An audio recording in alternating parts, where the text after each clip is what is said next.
Hello दोस्तों, स्वागत है आपका फिर से एक नए वीडियो में। मैं CSY शोध करता हूँ आपके अपनी YouTube channel study with CSY में। जैसा कि हम कंटिन्यू SSC GD भर्ती 2025 के लिए GS प्रैक्टिस सेट का रिवीजन कर रहे हैं, उसी क्रम में आज हमारा प्रैक्टिस सेट नंबर 10 है। स्टार्ट करते हैं आज के प्रैक्टिस सेट नंबर 10 का पहला क्वेश्चन। निम्नलिखित में से कौन सा महाराष्ट्र का धन्यवाद ज्ञापन उत्सव है जहां बैलों को सम्मानित किया जाता है क्योंकि उन्हें खेती के लिए अनिवार्य माना जाता है? तो महाराष्ट्र का है पोला महोत्सव। पोला महोत्सव जहां पर बैलों को सम्मानित किया जाता है। इसके बाद काला घोड़ा कला महोत्सव की बात करें तो यह महाराष्ट्र का है। का है काला घोड़ा कला महोत्सव महाराष्ट्र का है। गुड़ी पड़वा यहाँ पर महाराष्ट्र का है। महाराष्ट्र का नववर्ष क्या होता है? आपका गुड़ी पड़वा होता है। इसके बाद अगले क्वेश्चन की यदि हम बात करें तो 1958 में डोवर से कैलिस तक इंग्लिश चैनल को पार करने वाले पहले भारतीय कौन थे?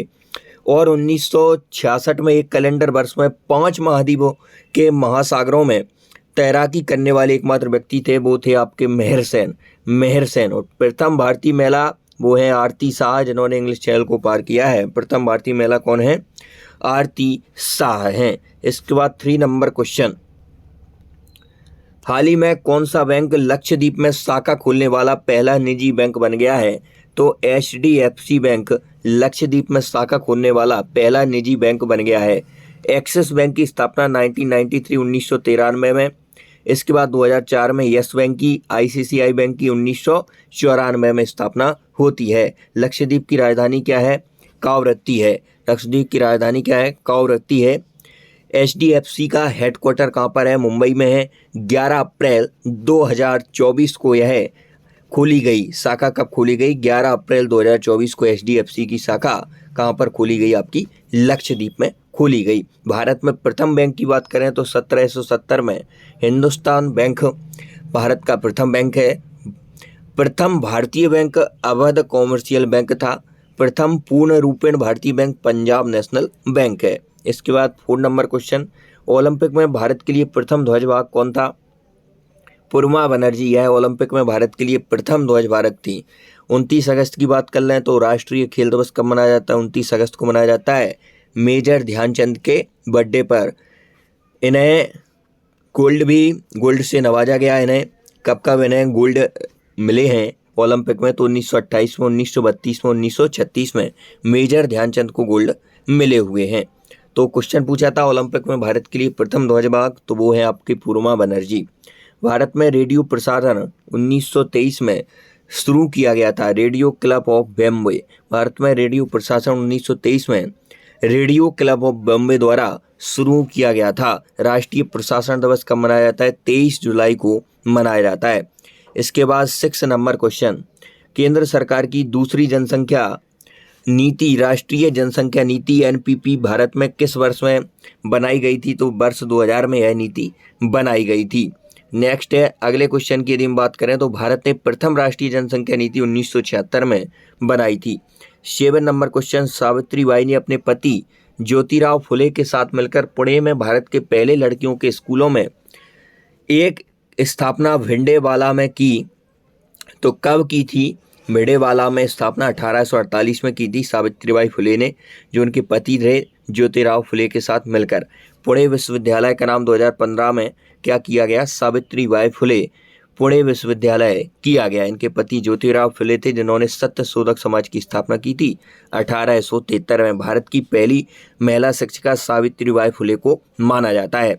महिला सेवा मंडल की स्थापना 1952 में सावित्रीबाई फुले ने ही की थी। खलीफा की तत्कालिक शक्तियों की रक्षा के लिए मार्च 1919 में बम्बई में खिलाफत समिति का गठन किया गया। तो खिलाफत समिति का गठन कब किया गया?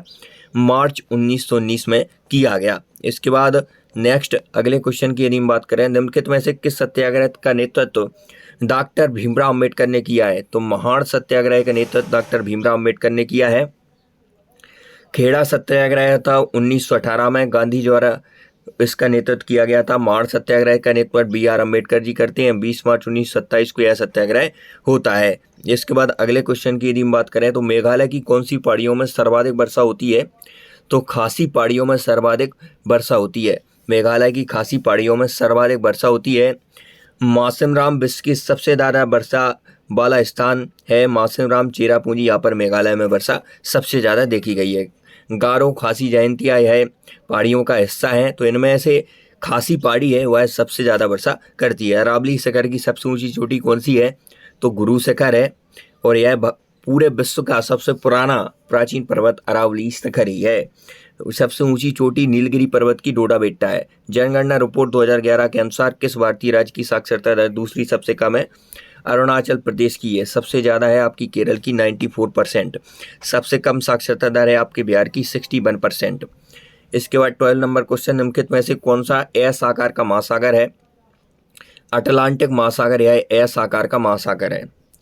सेकंड सबसे बड़ा महासागर अटलांटिक महासागर है। उथला आकार सबसे छोटा वो है आर्कटिक महासागर। विश्व का सबसे बड़ा और सबसे गहरा सागर, इसका आकार गोलाकार है, प्रशांत महासागर है।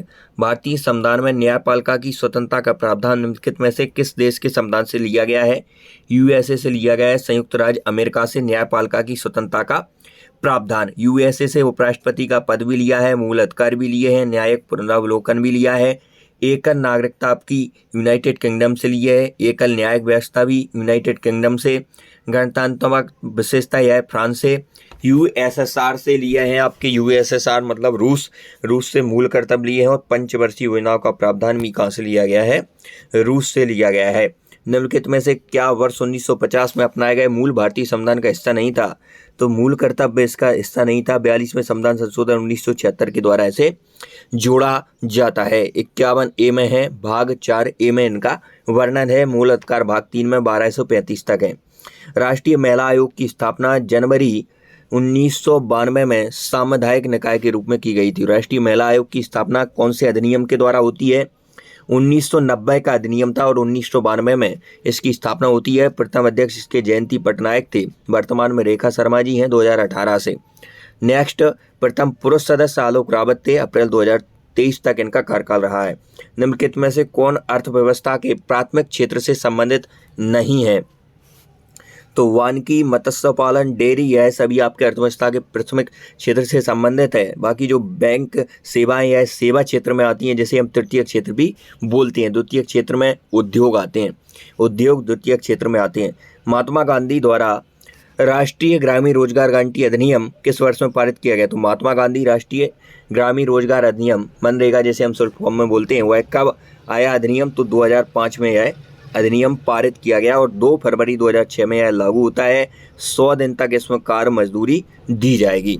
नेक्स्ट है, अगले क्वेश्चन की यदि हम बात करें, पोषण का वह तरीका जिसमें जीव मृत सड़े हुए पदार्थों से पोषक तत्व ग्रहण करते हैं पोषण कहलाता है। तो मृतजीवी। पोषण का वह तरीका जिसमें जीव मृत और सड़े हुए पदार्थों से पोषक तत्व ग्रहण करते हैं पोषण कहलाता है। तो मृतजीवी पोषण कहलाता है।